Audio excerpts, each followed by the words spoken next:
It's all about trusting God's timing. Kung hindi man magawa itong hanggang May, basta tong taong to, kung magtutulungan tayo, magagawa at magagawa yan. Aantayin ko po ang inyong tulong kung kailan kayo ay maluwag na ang bawat pamilya at ilalagak po natin dyan ang lahat ng materials. Hanggat hindi nabubuo, hindi pa tayo gagawa. Pero, alam ko, po-provide ni Lord lahat yan. Amen? Sama-sama, tulong-tulong po tayo dito. So, kailangan ko po ngayon ang suporta nyo.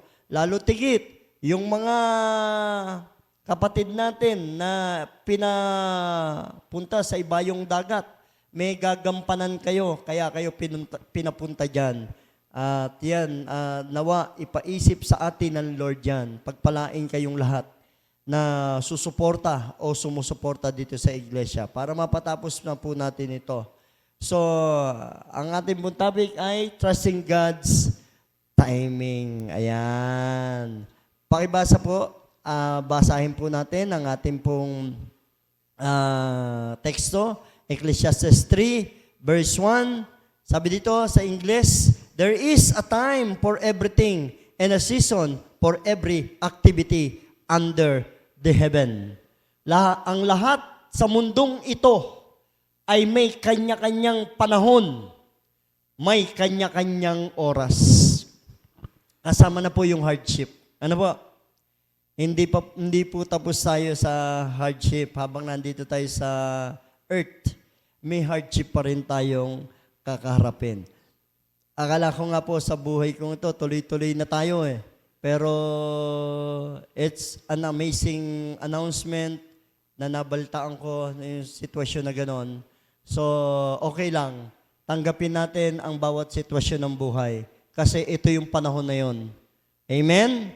So, there is a time for everything and a season for every activity under heaven. May bawat oras ang lahat. Lahat tayo may oras. Ano po? At ang bawat oras na dinadaanan natin, mga magulong kapatid, kailangan maging matatag tayo. Sabi ko nga lagi, doon sa sinesend ko sa inyo, piliin yung maging masaya habang nabubuhay dahil walang take two ang buhay sa earth. Amen?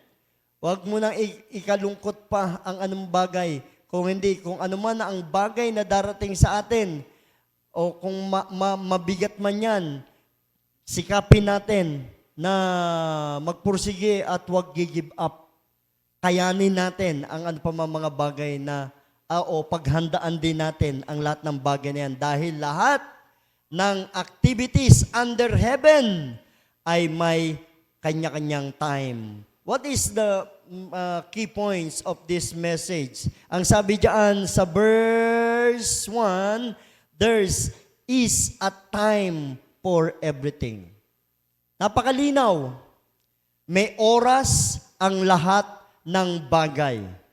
So, lahat ng bagay ay may panahon o may right timing. So, mag-antay tayo ng timing kung kailan natin matatapos ito. Mag-antay tayo ng right timing kung kailan matatapos ang problema mo. Mag-antay tayo ng right timing of God, pero sa right timing ng God, gumagalaw ka pa rin. Kumikilos ka. Hindi ka stagnant. Hindi yung sinabi ni Pastor, sabi ng Bible, may oras ang bawat bagay. Dito lang ako tatambay lang ako sa bahay para na sa ganun, dumating yung oras ko na may tumawag sa akin magtatrabaho. Saan ako magtatrabaho? Hindi ganon. No? Sa bawat oras na alam mo na may panahon, magsikhay ka sa buhay para mapabilis ang panahon mo ng pag-unlad. Amen? Kung hindi ka kikilos, hindi ka gagalaw, walang mangyayari sa buhay. Because, ang sabi doon sa pangalawa, time to be born and time to die. Okay? Sabi doon, time to be born and time to die. May panahon ng pagsilang at panahon ng pagkamatay o ang buhay at kamatayan nangangahulugan ay sa kamay ng Diyos nakasalalay. Ibig sabihin, ang katotohanan, ang buhay mo, buhay ko, buhay ng maraming mga tao, buhay ng mga anak ninyo, nakaalala yan sa Diyos. Nasa kamay lahat yan ng Diyos. Amen po ba? Because hindi mangyayari ang isang bagay, no? Kung hindi kapahintulutan ng Diyos. Tandaan niyo yan. Oh? Kapahintulutan ba ng Diyos yung nangyari sa akin? Kapahintulutan ba ng Diyos yung nangyari sa kaibigan ko? Kapahintulutan ba ng Diyos na magkaroon ako ng hardship na ganito? Yes. In everything, there's a purpose. Tandaan niyo yan. Lahat ng bagay, kung ba't natin naranasan, may purpose ang Lord. Hanapin natin ang purpose ng Lord, mga magulang kapatid, dahil ang buhay natin ay nakasalalay lang tangi sa Diyos. Nananalangin naman ako Active naman ako sa church. Tumutulong naman ako sa paggawa ng kisame. Bakit ganito nangyari sa amin? Tandaan niyo po mga magulang kapatid, sabi nga, walang nakakaalam sa pag-iisip ng Diyos o nakaunawa sa kanyang mga ginagawa. A time to weep and a time to laugh. Ano ibig sabihin nito? No? May panahon ng pagluluksa at panahon ng pagdiriwang. Ibig sabihin, our emotion, ang emotion natin ay part ng human experience natin. Hindi natin mailalabas yan. Hindi tayo makakaiyak kung walang hardship na mangyayari sa buhay natin. Amen? Hindi tayo makakatawa kung walang kaligayahang mangyayari sa atin. Amen? Hindi tayo makapagluluksa kung walang mamamatay. Mga magulang kapatid, kaya nga ang sabi doon, a time to be born and a time to die. May panahon na kung saan sumilang ka sa mundo, isinilang ka bilang anak ng Diyos, at may panahon na kung saan ay dapat patayin mo na ang mga bagay na umaalipin sa buhay mo. It is a time to die and time to weep and a time to laugh. Sabi doon, ilabas mo yung emotion mo. No? And that is your experience in this earth. No? Ilabas mo kung kinakailangan. Umiyak ka kung kinakailangan. Ibuhos mo ang pag-iyak mo dahil wala ka na maring magagawa sa sitwasyon na ipinahintulot ng Diyos sa atin. Amen? Nung time nga po nung dumating yung hardship, ako po'y nanalangin sa Lord at ayoko magtanong sa Diyos.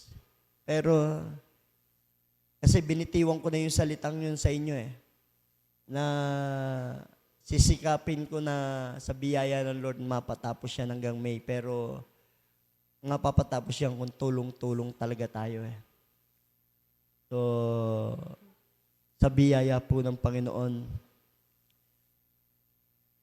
kung kinakailangan, ilabas mo yung bagay na kailangan mo umiyak ka, kapatid. Kung masaya ka naman, tumawa ka ng buong galak. Piliin mo yung emosyon na kung saan lagi kang magiging masaya. Amen? Harapin natin ang problema na may katapangan. Alam ko po, bawat isa sa atin, mostly, yung ating mga kapatid, hindi nyo lang alam.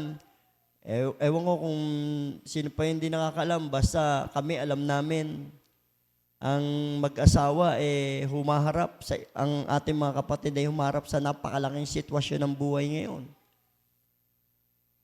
So, nung narinig ko nga po yung yun ng ating kapatid, nag-pray na ako agad sa Lord. Naiyak po ako sa Lord. Kasi gusto ko po, ayoko po mangyari sa inyo yun Gusto ko po lagi kayo maging masaya, lagi maliwalas ang buhay ng bawat pamilya ng Holy Trinity Covenant Church. Pero, inalaw pa rin ng Lord na mangyari ang bagay na yun Akala ko nga po tapos na Pero, yung sitwasyon biglang dumating na naman sa kanilang buhay. Hindi ko sasabihin kung sinong pangalan nila, pero alam ng Diyos yan. Lagi ko po silang pinapanalangin. Kasi bilang sa magulang, ang bigat ng sitwasyon na yun. So, I don't know kung dumating sa buhay niya ng mga anak nyo, ang bigat ng sitwasyon ng isang magulang na kung saan ang involved ay ang anak nila. Amen? Napakabigat nun.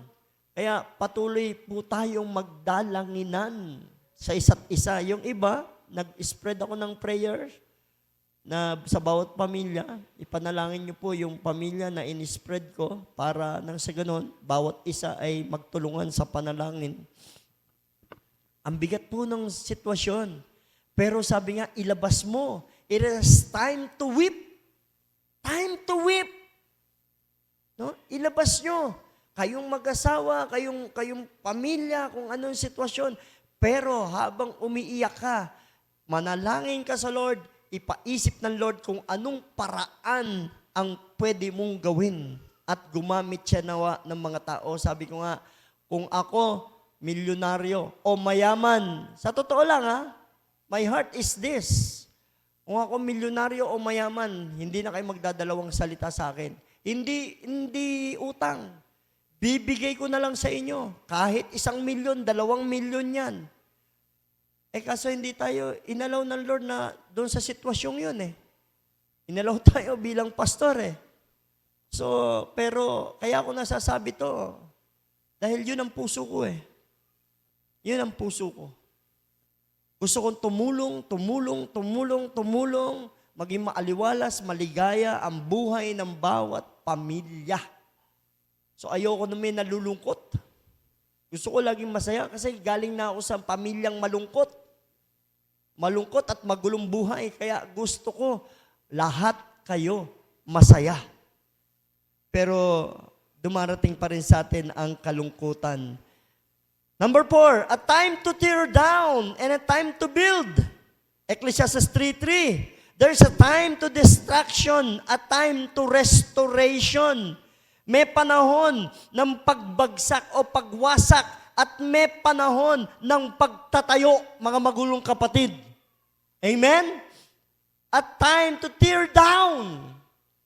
Kung kailangan mawasak na yan, wasakin mo na yan. Kung kailangan, itaboy mo na yan para sa'yo, itaboy mo na yan. And a time to restoration. Dahil kapag ka nawala ang luma, magkakaroon ng bago naman. Mga mga kapatid, parang walang ina sa pagsubok yan Kapag may pagsubok, merong pagpapala. Pag malaki ang pagsubok, malaki ang blessing na darating. Iyan ang naisip, iyan ang talagang ng Lord.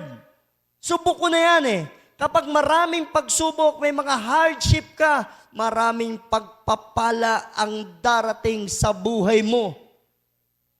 Kahit ano pa ang sakripisyo na maranasan mo ngayon, hindi pa tapos. Basta harapin lang natin ang hardship, makakaraos din tayo dyan. Hallelujah. Bibigyan tayo ng kaisipan, ng katalinuhan ng Diyos para mapagtagumpayan ang lahat ng bagay. Ano po ang sabi? Sa 1 Corinthians 10:13, wala pang pagsubok na dumating sa buhay ng tao, sa buhay mo na hindi naranasan ng lahat ng tao. Tapat ang Diyos. Bibigyan ka niya ng lakas pag dumating ang pagsubok na yon para iyong mapagtagumpayan. Tandaan nyo, kapag dumating ang hardship, nagiba kayo, natibag kayo, bibigyan kayo ng restoration ng Lord. Bagamat masakit, mapait, okay lang yan. Sino naranasan na mabigo sa pag-ibig? Ako, pastor. Alam nyo, masakit, di ba? Masakit. Ibinuhos mo yung pagmamahal mo, ibinuhos mo lahat, buhos, todo bigay na to. Pero, ano nangyari? Iniwan ka pa rin, di ba? Hello? Hello? Kaya nga sabi ko, saludo ako sa mga mag-asawa na hanggang ngayon magkasama sa hirap at ginhawa. Saludo ako sa inyo. Ipinagmamalaki ko kayo kahit saan ako magpunta. Tandaan nyo yan. Dahil nakamtan ninyo yung pangarap ninyo na hanggang pagtanda, hindi kita itatapon na parang pusa. Hindi kita isisipain. Hindi kita ililigaw. Hallelujah. Yung pagmamahal sa pusa, kung minsan pag nainis tayo, ililigaw na natin Kasi nangangalmot Amen?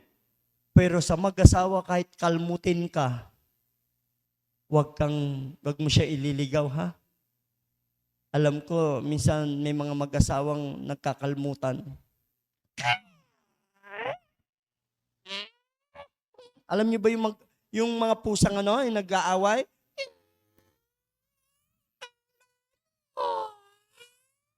Hindi naman kita uwi ka na sa nanay mo. Ganyan yung mga mag-asawa Amen? Pero ang mag-asawa na kahit siya'y kalmutin, lubos pa niyang mamahalin ang asawa niya. Amen? Yan ang gusto ko, darling. Kinakalmot mo lagi ako. Wow, na-excite ako pag hindi mo kinakalmot. Tingnan nyo nga yung katawan ni Kuya Boy. May mga kalmot na yan, ha? Maging masaya lang. Kahit na may problema tayo. Number 5, sabi doon, time to search and time. Sabi dyan, time to search and time to give up.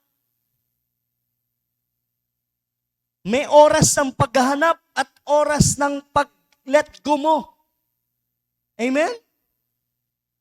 Kung kinakailangan i-let go na yung mga bad emotion, i-let go na yung mga hindi karapat-dapat sa ating i-let go mo na yan. Kapag nagpapahirap sa'yo, i-let go mo yan. Amen? Kapag luma na, nile-let go rin natin, di ba? Kasi gusto natin mapalitan ng bago. Yung mga cellphone natin, kapag hindi na updated, tapon na, ipamimigay na natin. Bibili tayo ng ano yung bagong cellphone? Ha? iPhone? iPhone ba? iPhone, ano? Oh. iPhone. Magkano yun? 80,000 to 100,000? 82,000 to 100,000? Gusto niyo yun, mga nanay? Para sa mga nanay, hindi practical yon. Pero sa mga kabataan, tuwan-tuwa sila pag binilan nyo niyan. Hindi nila alam yung sitwasyon ng problema natin, ng dami-dami na natin kailangan yung tuition fee mo, yung manumpa, lakas-lakas mo pang kumain. Tapos, hingi ka pa ng hingi ng pera. Puro ka Gcash. Di ba? Nay, hindi alam ng mga anak yan. Mga magulang, hindi alam na naghihirap tayo para sa kanila. Kaya kayong mga anak, dapat mag-ingat kayo. Kayong mga anak, dapat mahalin nyo yung mga magulang ninyo. Hindi nyo alam mga hirap at sakripisyo ng mga magulang. Lalo tigit kapag dumating ang problema na involved kayo, ang magulang ninyo pa rin ang bubuno nito, hindi naman kayo Amen po ba? Nay! O nak, gagraduate ka? Hindi, Nay. May papakilala ko sa iyo, Nay. Pananagutan ko po yung anak nyo. Patawarin niyo po ako at nagkasala po kami. Anak, ikaw na lang ang pag-asa namin. Sabi mo, pag naging teacher ka, maglo-loan ka ng 1 million. Hindi na ako mangungutang sa Bombay. Ano nangyari? Magulang pa rin ang magsasakripisyo. Hirap natin mga magulang, di ba? Dahil yan ang sinumpaan natin sa Diyos. For better or worse, till death do us part. Kasama po ang inyong mga anak dyan. Gagampanan natin. Hawak kamay tayo. Kayong dalawa pa rin. Pag natapos ang problema, yung anak nyo, wala rin paki din sa inyo kung minsan. Hindi nila alam, masakripisyo natin. Ang hirap. Pero, kailangan tayong magtagumpay. Kaya nga merong time to search. Di ba? Ang sabi dyan, time to search, and time to give up. So hindi po ito yung give up sa buhay. I-give up mo na kung ano ang mga bagay na pabigat na hindi na kailangan. Number 6, time to keep and time to throw away. Panahon ng pag-iingat at panahon ng mga bagay na pagtatapon. Itapon mo na. Sabi mo sa katabi mo, kapatid, itapon mo na yan. Sino itatapon mo? Ano itatapon mo? Ibasura nyo na yung dapat ibasura. No? Throw away.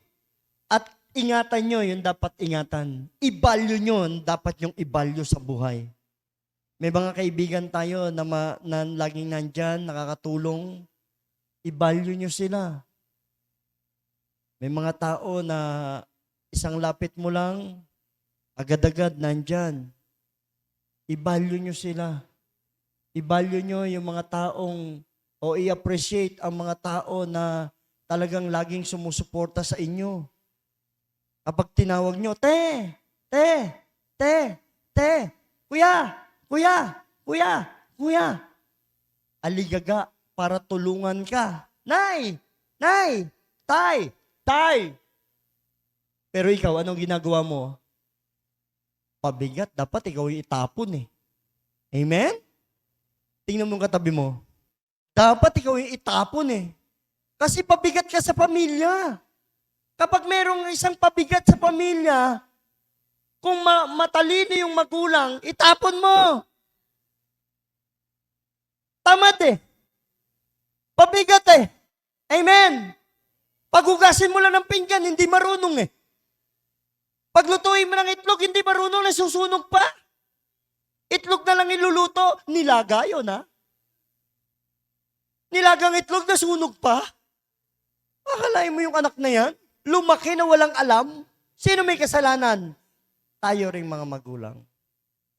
Kinonsinti natin, nak, huwag na mapapasok ka. Nak, huwag ka magano, baka yung kamay mo, hindi mo alam ang paglalaba. Nak, ako na yung magluluto, nak. Nak, yung panty mo, ako na magtanipit mo, ako na magano. Anong ginagawa ng mga anak? Andun lang. Nay, luto na ba?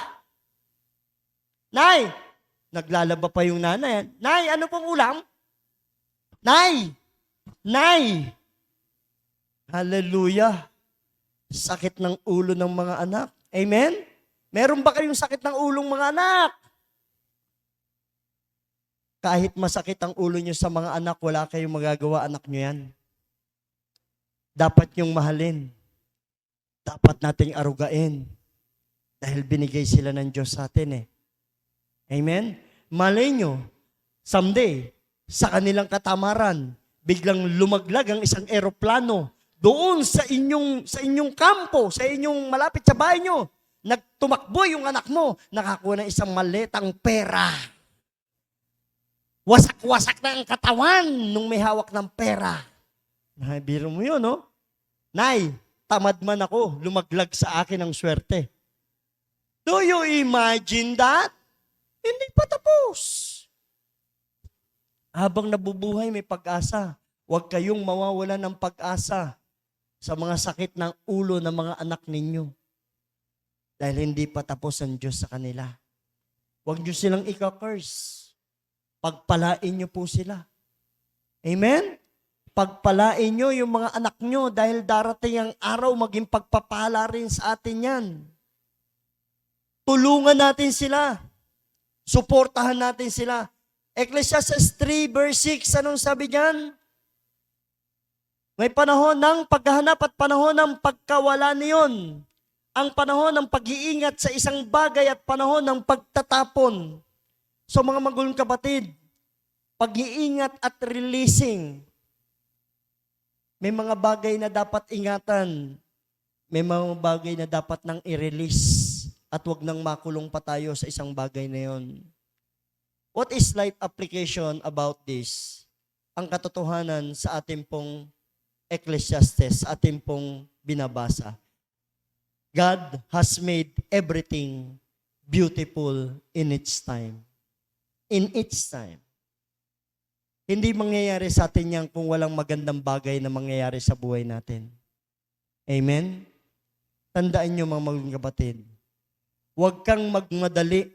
Just trust sa timing ni God. Ecclesiastes 3 verse 11, ang sabi diyan, inaangkop niya ang lahat ng bagay sa tamang kapanahunan. Hindi ibibigay sa atin ang sitwasyon ng Diyos kung hindi angkop sa atin ito. Umaangkop lang sa buhay natin dahil alam ng Diyos, kaya nyo to. Amen? At alam ng Diyos, ever since, subok mo na kayo. Alam na ng Diyos. Ang sabi ng Lord, subok ko na yan. Yang mga anak kong yan, na kapag may hardship, alam ko, kaya nila yan. Hindi ibibigay ng Diyos ang hardship sa buhay natin ang hindi natin kaya, mga magulang kapatid. Alam ng Diyos na matatag kayo. Alam ng Diyos na kaya mo to. Kaya nangyayari sa buhay natin lahat ito dahil alam ng Diyos na kayang-kaya natin ito dahil tinutulungan niya tayo. Amen? Palapakan nga natin ang Lord. Number 2, sa bawat season, hanapin natin ang purpose ng Diyos. Sa bawat nangyayari sa buhay natin, alamin natin kung ano ba ang purpose ng Lord, ba't nangyari sa aking kapanahunan nito. Ano ang purpose? Romans 8:28, sabi diyan, Romans 8:28, alam nating sa lahat ng bagay, ang Diyos ay gumagawang kasama ang mga nagmamahal sa Kanya, ang mga tinawag ayon sa Kanyang panukala sa kanilang ikabubuti. So, mga magulang kapatid, we know that in all things, lahat ng bagay, God works for good. God works for good. Sabi doon, lahat ng bagay, God works for good. Inisip ko agad tong Romans 8:28 nung dumating sa akin yung, what is your purpose, Lord? Romans 8:28. With those who loves Him, sa lahat ng mga nagmamahal sa Diyos, those whom He has called according to His purpose. Tinawag tayong lahat. Kaya lahat ng bagay na nangyayari sa ating buhay ay may purpose. Amen? Ang galing nga po nung testimony nung kapatid natin nung nakausap ko eh. Sabi niya, Pas, meron na naman kaming blessing. Kahit na hardship talaga, kailangan tama yung i-speak mo. Meron na naman akong blessing. Amen? Isipin mo, blessing pa rin yan. At magpasalamat tayo sa Lord. Ganyan lang ang nangyari. Salamat pa rin sa Panginoon. Hallelujah. And number 3, God's timing is perfect. Pero minsan, hindi natin ito maintindihan.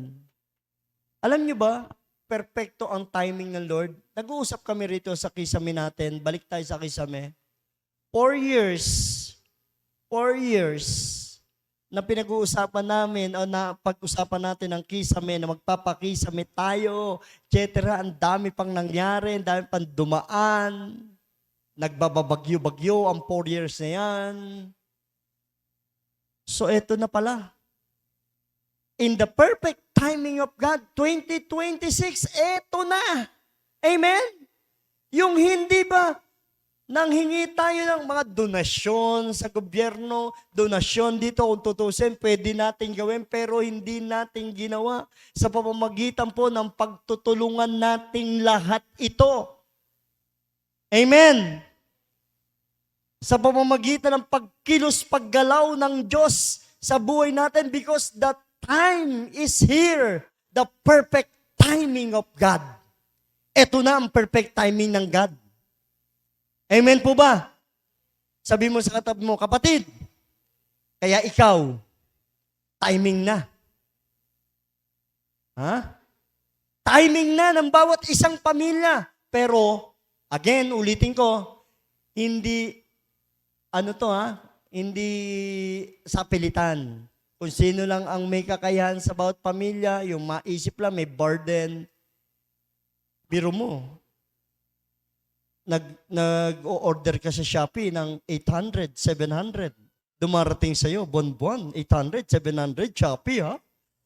Wala namang katuturan. Yung in-order mo, itatambak mo lang sa bahay mo. Minsan mo lang gagamitin.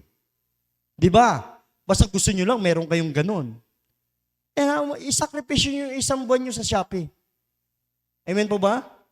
O yung iba dyan, umu-order ng 500, 600. Sakripisyo nyo isang buwan na 600 sa Shopee. Sa bawat isang pamilya, isang tao lang sinabanggit ko, ha? Pero isang pamilya lang ang sinasabi natin dito.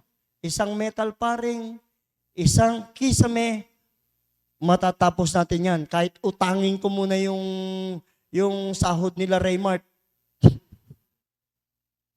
Alam nyo yan, okay na yan. Tinatina pa lang, saka itlog. Kumakain yung mga yan eh. Paggugulay ko na yan, pagpupusit ko ng kamatis, okay na yan. Basta may kanin. No? Tapos merienda nila, yung 3 araw ng pandesal dyan. Okay na rin yan. Saka yung peanut na panis. Kumakain sila mga panis. Hindi nila alam, panis na yung hinahain ko sa kanila eh. No? So, anyway, hindi naman siguro masisira ang tiyan nila doon. Dahil alam ko hindi pa sira. Bago nila kainin, kinakain ko muna. Tinitikman ko, pwede pa to. Kain naman sila sa kakape. Basta may kape, okay na po sila. Tandaan nyo ha, basta may kape, okay na yung manggagawa natin. Kaya alam nyo na, yung susuporta nyo, kape na lang sa akin, Pas. Kape lang. 25 grams, ayaw nila ng 3-in-1. Gusto, masela ng mga bitukan yung mga yan eh. Okay, God's timing is perfect. Kung gusto nyo matapos yan, February, gumawa uli kami. Mag-response na po tayo. Ako po, ire-response ko kahit na medyo struggle dahil meron pa tayong binubuno. So, siguro mga 3 kisame sa akin, saka 3 metal paring. Yun. Ako, sa pastor nyo ha. Tapos, ilalagay ko lang dyan. Bahala kayo, basta kung sino magre-response. Bigay nyo kay Ate Sek. Kung kaya, para sigurado kayo, baka hindi ibili ni pastor. Kayo yung bumili. Yung tigti 380 ha. Saka isang metal paring. Tapos dali nyo dito. Kahit hindi, basta gamit yan. Babarenda natin yan. Akin na yung pintura. Gusto nyo po ba mabuo ito? Apa. Galing sa ilong, hindi galing sa bulsa. Apa. Para talaga struggle kayo sa financial nga na. Ang sabi doon sa Macedonian Church, kahit na sila'y naghihikahos, masaya pa rin silang nagbibigay para sa Panginoon. Ang sarap yata nun, yung wala ka pero magbibigay ka, doon masusubukan ang pananampalataya mo sa Lord. Yung pagsuporta mo sa Lord na kahit wala ka, nagbibigay ka pa rin para sa Panginoon sa pagsuporta sa Kanya. Masaya ka pa rin. Amen? Yay! Kaisa-isang 500 namin, kakainin namin mamaya. Bibili ko ng konsensya ni pastor to. Huwag naman ganun. Sabi ko, hindi sa pilitan. Ibig sabihin, kung may sobra-sobra rin lang kayo, hindi masasakripisyo ang food ninyo, baka mamaya magkasakit pa kayong ulcer dahil may kisame tayo, may ulcer naman lahat. Huwag naman ganun. Okay? God's timing, ang pinag-usapan natin to. Perfect timing kung kailan nyo gusto. Basta bago mag-anniversary, hopefully, I pray to God na maging mapalad kayo, dumating ang maraming blessing sa buhay ninyo. Isaiah 55:8-9, hindi natin maunawaan kung ano ang kaisipan ng Diyos. Ang sabi ni Yahweh, ang aking kaisipay, hindi ninyo kaisipan. Ang inyong kaparaanan ay hindi ko kaparaanan. Kung paano ang langit ay mas mataas kaysa lupa, ang aking kapamaraanan ay higit kaysa sa inyong kapamaraanan. At ang aking kaisipan ay hindi maaabot ng inyong kaisipan. Tama yan. Kasi patawarin ako ng Panginoon, parang nagyabang ako sa inyo. Bago mag-anniversary, sisikapin natin sa biyaya ni Lord. Matatapos natin niya. Dahil nga, alam ko may susuporta tayong kausap eh. Pero, because wala na eh. Hindi na magaganap yon. Kaya, iba ang kapamaraan ng Diyos eh. Amen? Ang gusto ng Diyos, tayo-tayo. Huwag tayong umasa sa iba. Amen po ba? Kaya natin? Kaya natin? Kayanin natin. Dahil alam natin, natutulungan tayong lahat ng Diyos. Amen? So may kausap na rin po. Ayan na naman yung kausap. Kausap ko dito. Mga kapatiran na mga kausap ko rin. So, salamat sa mga tumulong. Time is searching. Huwag kang susuko. Pero sa time ng giving up, let go and trust God. No? Kapag susuko ka na, ipagkatiwala mo na sa Lord lahat. Dahil hindi mo na kaya eh. May limitasyon ng ating kakayahan. Pero ang Diyos, tutulungan ka niya. Focus on eternal, not on temporal. Pumokus daw po tayo sa eternal, sa ating buhay espiritual. Huwag dito sa mga nangyayari sa ating mundong ito o sa ating mga buhay. In Ecclesiastes 3:14, ang sabi diyan, for the last, Ecclesiastes 3:14, alam kong mamamalagi ang lahat ng ginawa ng Diyos. Wala nang kailangang idagdag, wala na ring dapat bawasin. Gayon ang ginawa ng Diyos upang ang tao'y magkaroon ng takot sa Kanya.